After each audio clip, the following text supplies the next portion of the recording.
Pag-uusapan na naman po natin itong nangyayari sa ating bayan. Tila ho nagpapatupad na ho ng diktadorya o di kaya ng martial law ang Malacanang. Ipapaliwanag ko kung bakit. Kasi ho, alam nyo mga kababayan, yung mga nangyayari sa lipunan natin ngayon, itong mga past few days, ay makikita mo talaga na merong senyalis ho ng martial law o meron ng senyalis ng pagiging diktador, ika nga. Bakit ho martial law? Kasi parang dinadaanan na ho yung batas para ho bagang binabaliwala na ho yung batas.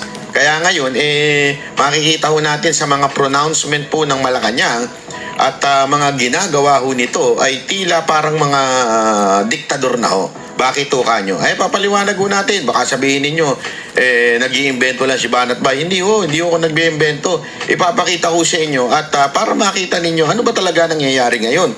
Kasi sa mga speech o sa mga press con ng ating mga opisyal sa Malacanang, tila ganun na ang ginagawa nila. Okay, panoorin po natin ito at i-reactionan ho natin ito. Matinding-matindi ho ito mga binitawan na naman ho ng walang iba kundi ang reyna ng palengke. Walang iba ho ang official vlogger ng Malacanang. Pasok. Sinagot ng Malacanang ang pahayag ni Vice President Sara Duterte na may karapatan ng taong bayan na magpahayag ng galit laban sa gobyerno. Nakatutok si Ivan Mayrina. Nitong Sabado, pinangunahan ni dating Pangulong Rodrigo Duterte ang isinagawang indignation rally sa Mandaue City kung saan niya binatiko si Pangulong Bongbong Marcos. Wala man sa rally. Nagpasalamat naman ang kanyang anak na si Vice President Sara Duterte sa mga dumalo doon. Sa pagpunta niya sa Cebu kahapon, sinabi niyang karapatan ng mga mamamaya na magpakita ng galit at karapatan ito, protektado ng saligang batas. Para na rin daw nalalaman nila sa gobyerno ang gusto ng mga tao. Katungod man na sa mga tao no, ay ipakita ang ilahang suko sa constitution. Ayan ang ganda na sinabi dito. Karapatan ng mga tao na ipakita ang kanilang galit sa constitutional protected and freedom of speech and expression. Karapatan ng tao ipakita ang kanilang galit. Okay, o yan ang sinabi niya. Karapatan ng mga tao na ipakita ang kanilang galit. Yan ang sinasabi ni VP Sara Duterte. Protected freedom of speech and expression sa ako ang kaso. So, saktora nga mahibalaan namo kaming mga nagatrabaho sa gobyerno kung unsay gusto sa mga tao. Sabi ng Malacanang Press Officer Claire Castro, nung nalaman po ito ng Pangulo ay wala po siyang naging reaksyon dito dahil hindi nga po ito dapat nanggagaling sa pangalawang pinakamataas na leader ng bansa. pero para kay Castro, bakit daw ngayon lang niya ito sinasabi? Ito antindi nito Meron para sa presidente, meron sariling mensahe yung presidente. May sarili din siyang mensahe. Ang lupit mo, Castro. Ang lupit mo, vlogger Castro. Kasi nandyan ka para ho sabihin mo ang mga good news at mga proyekto ng ating pamahalaan, ng ating gobyerno. Partikular na ho yung mga partikular na ginagawa ni Marcos. Pero ano ginawa mo? May sarili kang mensahe. Diba may sarili kang mensahe? Ayan na sarili mong mensahe. Bakit naman ngayon lang? Mas marami naman din pong nangyari nung panahon ng kanyang ama.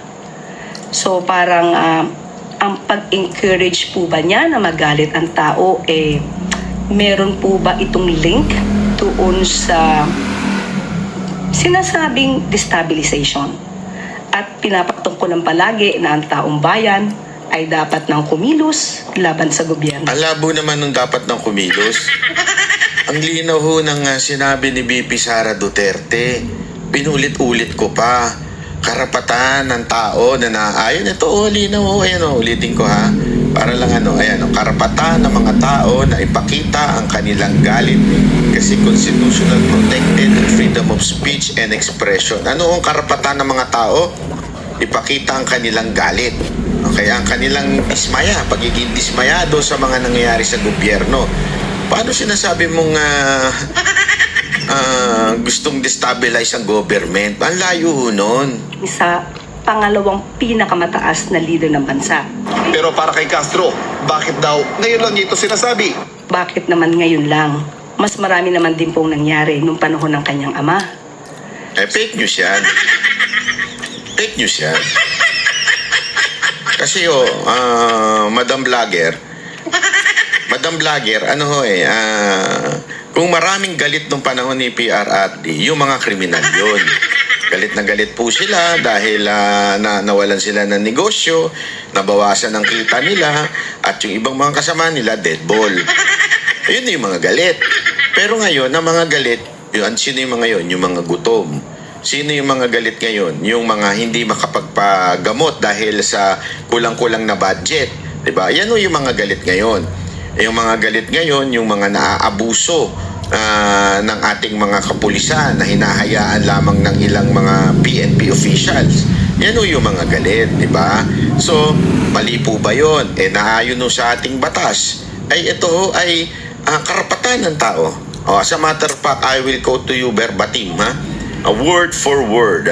Section 4 of the Bill of Rights, Article 3, 1987 Philippine Constitution. Ano sabi dito, No law, walang batas, shall be passed abridging the freedom of speech, of expression, of the press, or the right of the people peaceably to assemble and petition the government for redress of grievances. Diba? Yan daw ay meron daw tayong karapatan na ating mag-assemble, sabi magsama-sama. I-petition ng gobyerno sa kanilang redress of grievances. Ito, papatranslate natin ng Tagalog para mas malinaw. Di ba? Ano po ba yung ibig niyan sabihin? Narito ang salin sa Tagalog. Ayan, meron tayong sekretary dito. Walang batas na ipapasa maglilimita sa kalayaan sa pagsasalita, pagpapahayag o pamamahayag o sa karapatan ng mamamayan na mapayapang magtipon, magpetisyon sa pamahalaan upang iwasto ang mga hinaing. Mga hinaing po nila. Diba? Yung hinaing na yon, kasama na ho doon yung galit. Galit ng mamamayan. Bakit po ba galit ang mamamayan? Linawin natin para sa mas malinaw na usapin. Kasalanan po ba na engganyohin ng ating Vice Presidente na ilabas ng mga kababayan natin ang kanilang galit sa gobyerno? Bakit kaya hindi magagalit? Nabudol sila. Ang pangako ng Presidente, 20 pesos na bigas. Ano nangyari? 20 pesos kada piraso ng kamatis, minsan 40. Hindi ka ba magagalit nun? Di ba? Ano pa naman tayo? We are a rice nation. Ika nga. We cannot live without rice. Di ba? We can live without boyfriend and girlfriend, but we cannot live without rice. Napakahirap. Sa Pilipinas, napakahirap mag-diet kasi talagang lahat ng bagay hindi kumpleto. Subukan mo kumain ng sinigang na walang rice. Hindi, at least sa ibang bansa, di ba? Pagka sinabi mong soup lang talaga. Soup, di ba? Sa Pilipinas, hindi pwede yung soup. Pag sinabi mong may sabaw, kailangan may rice yan, matik yan. May rice yan at may patis. Subukan mong kumain ng longganisa na walang rice. Kaya talaga nakaka-high blood kung yung bigas, 20 pesos hindi natupad. At marami sa ating mga kababayan. Kaya binoto si Marcos ay dahil sa 20 pesos kada bigas, kada kilo ng bigas. Ayan ang talagang kanilang pinanghawakan. Tapos bigla kayong babawi. Hindi, pangarap lang yan. Ba't mo sasabihin yung pangarap? Hindi, ako ito yung sinasabi yung pangarap lang yan nung nakaraang election. Bakit mo sasabihin yung pangarap lang yan? Kung pangarap lang yan, hindi mo sasabihin yan sa kampanya. Kaya mo nga pinapangarap yan kasi ibig sabihin, gagawin mo po yan pag ikaw ay nanalo. Anong pangarap lang? Anak kayo ng wewe, hindi pwede yun. Diba? Hindi pwede yung pangarap lang. Ano pa? Ikakagalit mo sa Pilipinas. Yung criminality, kaliwat kanan. Nakikita nyo naman po ang criminality sa ating bayan, kaliwat kanan po. At mga bata na. At At alam mo, kakaiba pag pinanonood ko yung mga ngayon, as in minor, ang mga kriminal, hindi lamang po, hindi nga lang sa news, mantakay mo sa social media, kaliwat kanan ang nagvi-video na sila po ay nagsasyabu. Hindi may kakagalit yun. Kung ikaw may anak ka na siyempre gusto mo uuwi galing sa paaralan ng safety, di ba? Maayos, uuwing peaceful. Tapos, mababalitaan mo na lang, may bumastos na adik dyan sa labas. Merong muntikan ng dumukot na adik sa labas. Kasi nga adik eh. Hindi nyo napapansin, dumadami na naman yung sintu-sintu sa karsada. Hindi nyo napapansin yun. Ang dami na naman yung palakad-lakad sa karsada na sintu-sinto. Hindi yung sintu-sintu yun mentally Baka akala ninyo sintu-sintu yun mentally. Marami usak doon mga yun, kaya nag-hallucinate na dahil sabog. Sabog, wasak na ang utak ng shabu. Di ba? Kasi tandaan ninyo, nakakasira ng utak po yan, shabu. Yun po ang nangyayari dyan. So, mga kababayan, hindi ho biro yung nangyayaring criminality sa ating Pilipinas. At involved kahit mga pulis na ngayon. Bakit ho kanyo? Ay, pambihira, yung PNP chip natin, sabihin ba naman? Alam mo, yung mga droga na yan, hindi naman yan. Hindi naman dahil sa ginusto nila yan. Dahil ganun lang kailangan nila, part of their work. Tapos, anong gusto mo? Matuwa pa kami at hindi kami magalit? Okay Okay yung PNP chip namin Cool, pre, cool. Cool yan, pre, cool. Gusto namin yan, pre. Maayos yan. Gusto namin yan. Yung hindi kami pakikialaman sa aming gagawin. Ayos yan, brad. Ayos. Gusto nyo ba yung matuwa pa kami? Dahil kaliwat kanan ng krimen sa karsada. Kaliwat kanan ng binabaril sa kalsada. Gusto nyo matuwa? Tuloy natin. O parang ang pag-encourage po ba niya na magalit ang tao, meron po ba itong link doon sa... Bakit ka, ma'am, nagtatanong ng ganyan? Para kang vlogger. Meron po bang link? Alam mo, kung si PNP Chief Marbil ang the worst PNP Chief, etong si Yusek, Yusek Castro, ang pinaka-worst. Pinaka-worst ka pa. Ang pinaka-malalang press official ng ating bayan, mantakin mo, magtatanong siya na parang vlogger, hindi ka sigurado. Style ng mga vlogger yan Tsaka ng mga media yan Pero para sa'yo, hindi ka dapat ganyan. Ito ba ay may link sa destabilization? Alam mo, gusto ko na tuloy maniwala na ikaw ay talagang hinire ni Marcos para mag-troll. Para bumanat sa mga bumabanat sa gobyerno. Yan ba talaga ang job description mo? O sadyang magaspang ka lang talaga? Hindi kasi, di ba, nakita nyo naman yung ginagawa niya, yung kumakalat, yung nagte-trendy na nagwawarla siya.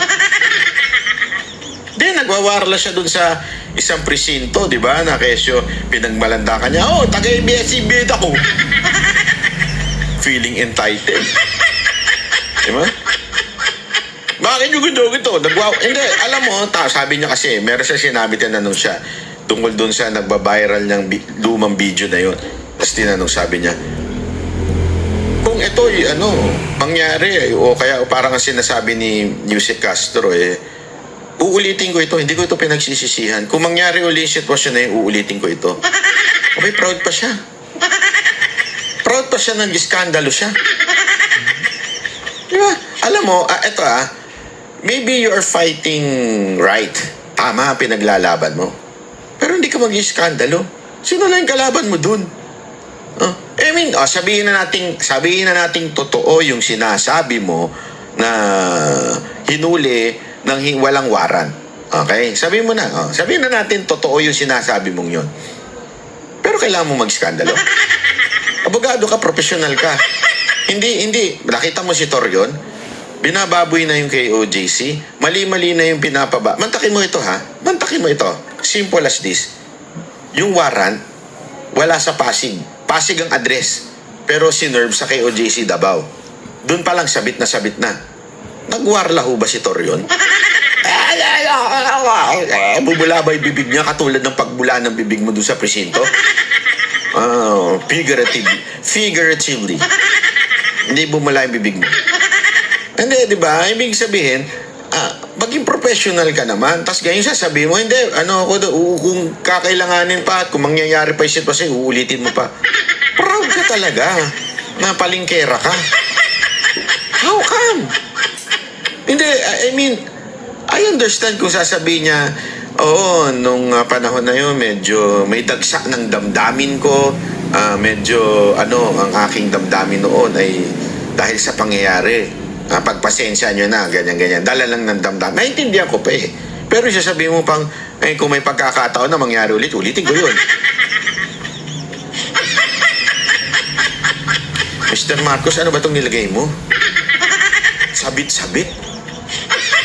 Ano ba itong klaseng press secretary inilagay mo? Hindi tama yung mga ganyan eh, di ba? Ay nako, pambira. Sinasabing destabilization. At pinapatungkulan palagi na ang taong bayan ay dapat nang kumilos laban sa gobyerno. Wala. Sandali. Fake news ka eh. Wala naman sinasabi si Vice President Sara Duterte na dapat nang kumilos ang taong bayan. Wala sinasabing ganun. Saan mo nakuha yun?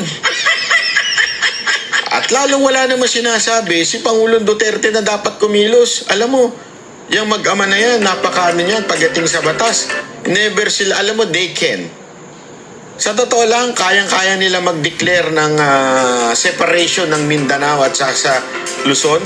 Maraming susunod sa kanila. Kasi imbierna ng mga taga Mindanao sa ginagawa nitong gobyerno to. Pero hindi nila ginagawa yun. Diba? Kung magsalita man sila, ayun ay may halong may halong hindi naman pagbabanta ang tawag doon. May halong katotohanan lang na grievances, reklamo ika nga. Yun ang damdamin ng mga taga Mindanao. Hindi lalabas lang nila. 'Di ba? Pero wala silang sinabi kahit kailan na magsama-sama na tayo para yun na sinasabi nito eh. Napaka-fake news mo. Nandiyan ka pa man din. Namin ang reaksyon si Vice President Duterte. Para sa GMA Integrated News, Ivan Mayrina nakatutok, 24 oras. Ayan. Alam mo, matindi talaga. Alam mo, kaya naisip ko talaga na dun sa, di ba, sa title natin, mukha talagang eto ho ay pagpapahiwatig na may martial law. Hindi man nila sinasabi, hindi man nila dinideclare, hindi man po nila sinasabi lantaran na diktador kami. Pero yung ganitong klaseng pagsasalita, parang nagdideklara ka na huwag kang dahil you will be linked into a sedition. Diba? Parang ganun eh. Yun na, kaya nga yung balita, ganun ang dating na parang ang dating yung pananalita ni BP Sara Duterte ay maaaring kasuhan ng sedition. Maaaring iugnay sa sedition o inciting to sedition. Parang ganun eh, 'di ba? So, ibig bang sabihin na yung sa sinabi ni BP Sara Duterte wherein that is really part of the law. That is part of our right na nasa konstitusyon po natin 'yan, 'di ba? To peacefully assemble and petition the government for redress of grievances. Yan ay parte ng ating konstitusyon na inuulit lamang ni BP Sara Duterte. Tapos sasabihin ninyo na parang may pagbabanta kayo. Nako, ano na yan? Hindi maganda yan. Galing sa pangalawang pinakamataas na posisyon. And yan ba ay maaaring i-link sa sedition? May pagtanong eh. Parang may pagbantaan dating eh. Tama, mali. Hindi, ako nagtatanong lang, di ba? Napaka-obvious naman na meron kayong pinalalabas na, hoy, easy lang, baka anuhan namin kayo, ha? Parang ganun eh. Di ba? Tapos, ito matindi pa ito. Aside from that, ito pa yung isang balita na mainit din ngayon. Aba, yung PNP chief parang may sariling batas. Hindi ko, parang may sariling batas. Dahil nga naman, sandali, hindi pwedeng presidente, vice president, senate president, speaker of the house, and chief justice lang ang pwedeng dumaan. Dapat pati ang PNP chief. Parang ganun dumaan doon sa busway. Alam naman natin, itong iskandalo na ginagawa nito ni PNP chief.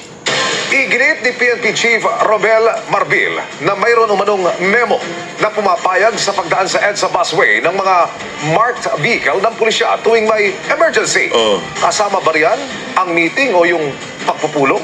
Ang sabi ng memo ng Highway Patrol Group at ng Palasyo sa pagtutok ni Joseph Moro. Gusto makausap ng PNP and Transportation Department kung pwedeng payagan ang mga emergency unit ng PNP sa EDSA busway.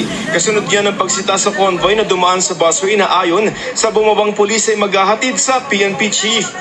Sabi ko nga, there's an emergency. There's a law na talagang pag-emergency, you can use the bus lane. Meron na po. Ito, isang halimbawa pa ito ng pagiging diktador o kasi parang may sarili siyang batas. There is a law. Pag emergency, may karapatan kami. May memong ganun. Some memo already that if you can, the PNP in marked vehicles, you can use po yung bus lane. Marked vehicles po ba yung sa inyo? Hindi, kasi when you say marked vehicles, government vehicles, nakita natin yung plaka private. Oo, yung HPG.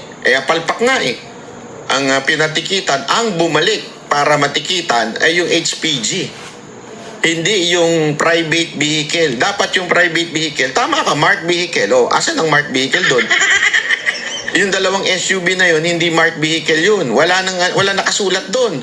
Diba? As a matter of fact, sinitay mo yung mga dating PSPG na dumadaan dyan na may ini-escort, may binabantayan silang mga VIP. Sinita mo kasi naglagay ng PNP logo doon sa kanilang private vehicle na ang sakay naman mga pulis din. Sinita mo yun. Naalala ko yun. Kaalala ko talaga yun. Tapos this time, okay na pag ikaw. Hindi, mark na yan. Mark vehicle na yan. So ayun ay senyales ng parang may pagkadiktador na parang pag sinabi ko, mark vehicle yan. Ako magsasabi. Kasi akong pinuno So, anong tawag mo dun, sir? Kasi, remember, you are PNP chief. Ikaw ay tagapagpatupad ng batas. Hindi tagagawa ng batas. Sana nga kung nagagawa mo yung tagapagpatupad, hindi mo nga nagagawa. Tagapaglabag ng batas ang nangyayari. Di ba? Emergency, that's a given fact. Ang sinasabi niyang emergency ay emergency meeting aniya sa Krame. Yung po meeting because there's an operation. Noong 2023, nilinaw ng memorandum ng DOTR sa MMDA na So yung meeting daw, yun daw yung emergency. Sana all may meeting ng emergency. Na ganun ka-meeting emergency.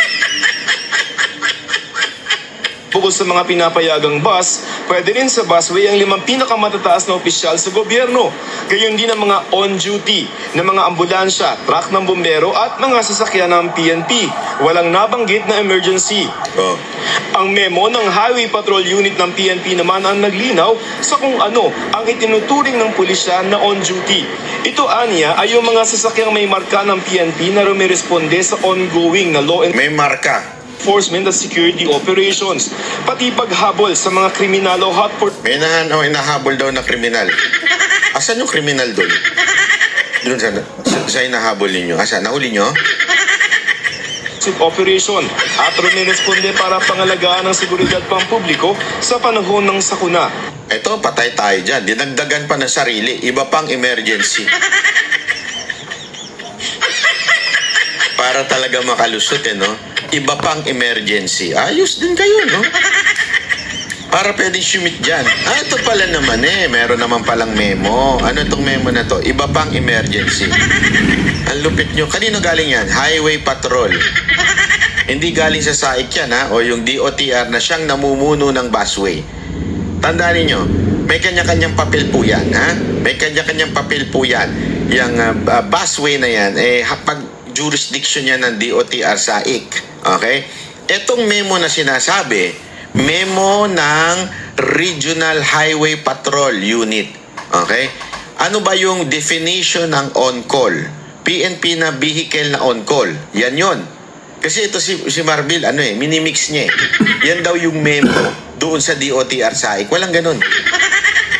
Sinasabi na nga meron na nga na walang ganung memo. Ito yung sinasabi mo ay yung sino ba yung tinatawag na on-call? Ayan, ito po yung mga on-call na yan. Di ba po? Rumeresponde sa law enforcement at security. Ayan, at yung panghuli, pinakamalupit, iba pang emergency. Sino magde-define yan? Kami. O, edi kayo nga batas. Gago! Di ba? Ayun na pala ang batas ngayon. Di ba? Sila na ang batas. At iba pang mga emergency.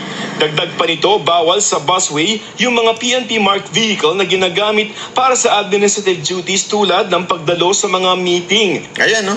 Oh. Sa Bawal. ibang ahensya, hinihingan pa namin ng panig si General Marbil, PNP at DOTR SAIC. Ano sabi? Na ginagamit The PNP marked vehicle task purportedly for administrative duties such as attending meetings to other agency and other relatives and relative activity are restricted from using the busway. Pinapayagan o hindi pinapayagan?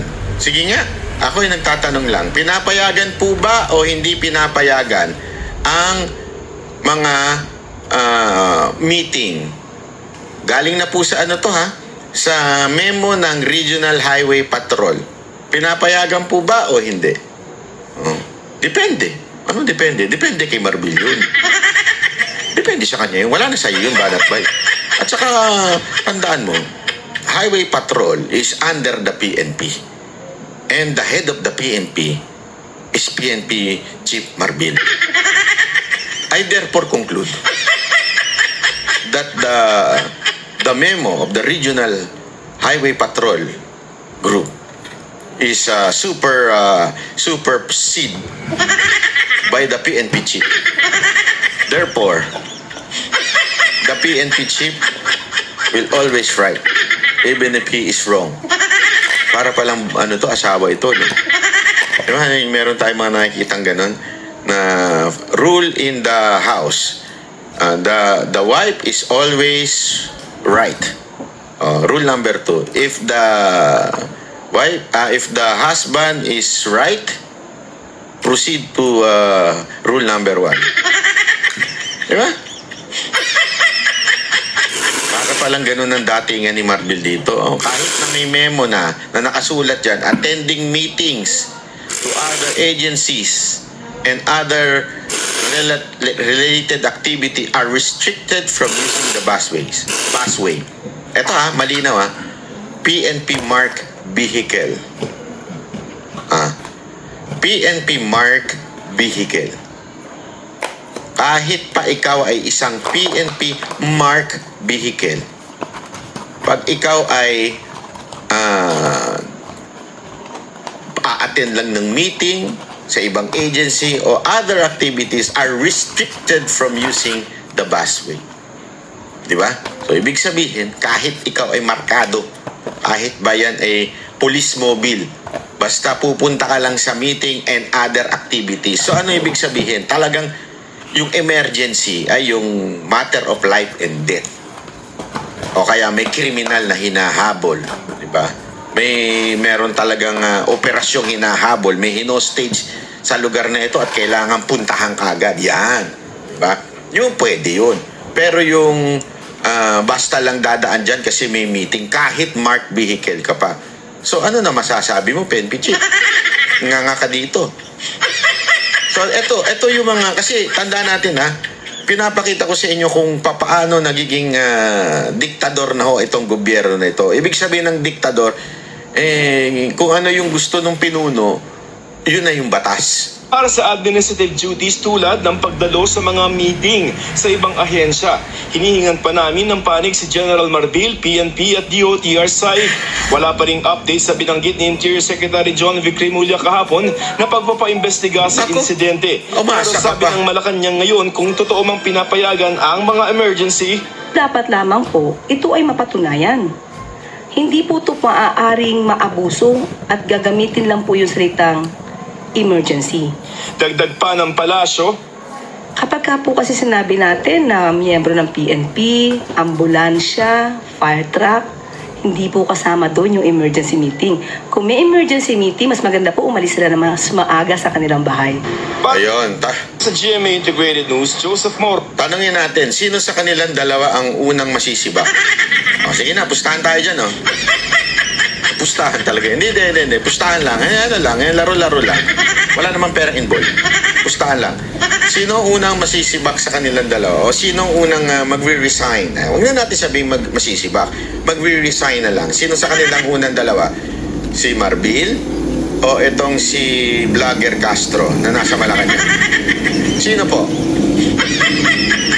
Sagot nyo siya sa baba. Isulat ninyo. Number 1, Marbil. Number 2, si Vlogger Yusek Castro. Sino sa kanilang dalawa ang unang masisibak o di kaya magre-resign? Sino doon sa dalawa? 1 or 2? Ha? Pili na kayo. Ding dong, ding dong, ding dong, ding dong, ding. Yan, ganyan pag mga game show, di ba? O, sige na, sagot na. Tagal nyo sumagot eh. Pag umabot kayo dito sa video na to, kailangan kayo sumagot. Hindi pwede yung nakikiano lang kayo, join. Sagot din, ha? Okay. O, ayan. O. Ito pa. Malupit. O, eto nga. Ay, ayun. May isa pang memo. Eto pa kasi isang memo, mga kababayan, ha? Aside from, bakit ko sinabing nagiging diktador na ba ang Malacanang? Ay dahil sa una, mga pahayag ni Vlogger Yusek Castro. At sa pangalawa naman ay yung sinasabi ni PNP Chief Marbil na memo na pinapayagan siya. Memo na pinapayagan siya talaga. No, siya lang, no? Oh. At etong pangatlo. Ano itong pangatlo na ito? Na may memo na nag-uutos sa lahat ng regional offices, especially yung mga general, mga RD, mga regional director, sila huy inutusan ng kataas-taasang Panginoon sa PNP. Na si Panginoon nila yan eh. Sunod-sunuran sila dyan eh. Si PNP Marbil, merong inuutos daw. Ano itong utos na ito? Na ibahin yung usapan. Huwag nyo nang anuhin. Pag tinanong kayo ng tungkol dito sa bus lane, ibahin yung usapan. Ha? Ang gawin yung usapan ay tungkol sa bigas. Diba? O kaya tungkol sa ginto. Ganun yung ginawa ni nung hindi masagot ni Vlogger Yusek Castro yung sinagot niya. Ano sagot niya? Hindi, wag na tayo magbago ng usapan. Hindi yung usapan dito yung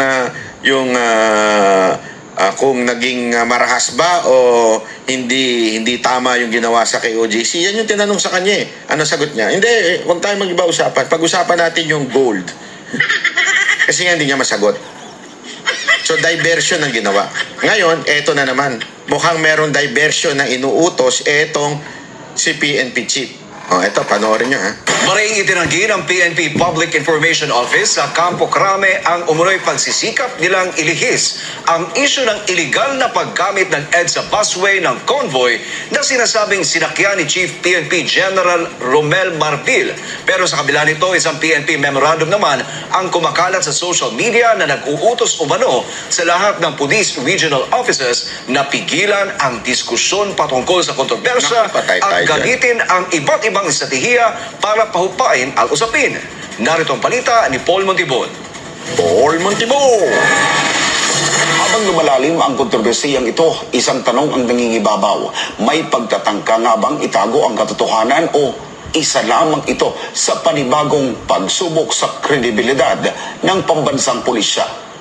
Batay sa lumabas na memo, inatasan ang lahat ng commander ng PNP na huwag magsalita hinggil sa issue at tanging ang Public Information Office ng Campo Crame lamang ang pwedeng sumagot sa mga katanungan. Kasama rin sa mga inatasang hakbang ang paggamit ng lahat ng PNP resources sa ilalim ng PICA-G para i-overshadow ang kontrobersiya at limitahan ang negatibong epekto nito sa reputasyon ni Chief PNP Marbil. Bukod dito, Naku, inutusan grabe. din ang lahat ng Police Regional Offices na maglabas ng sunod-sunod na accomplishments upang itulak sa sideline ang issue. Ayon sa dokumento, tatagal ang kautusan hanggang Marso 5, 2025 o hanggat hindi pa humuhupa ang kontrobersiya.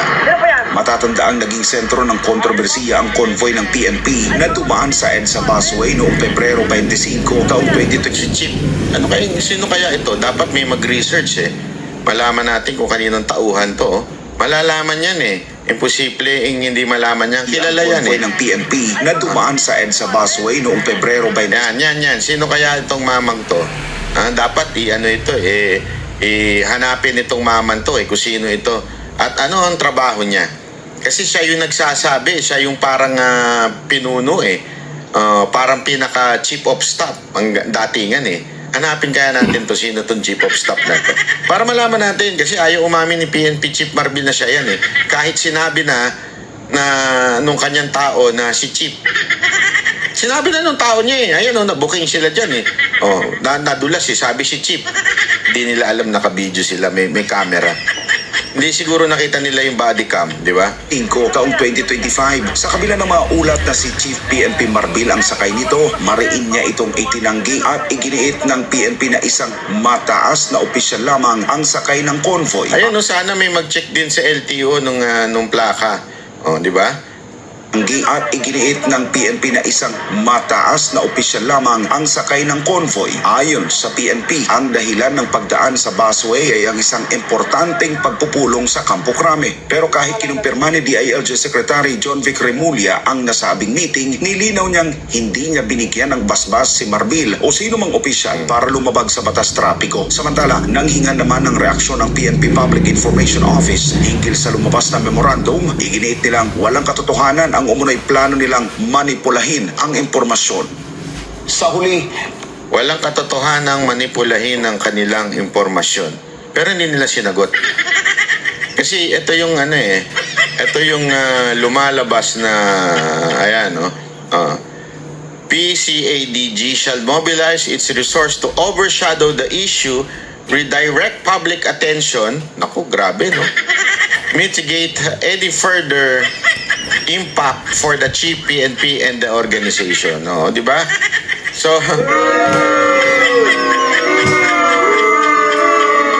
pero alam mo, magtataka ka mga kababayan ha. Ang tahimik ng Makatay Black ha. Pantakin mo ha. Makatay Black hindi sila nagsasalita tungkol dito. O yung mga supposedly galit sa pulis. Bakit kaya no?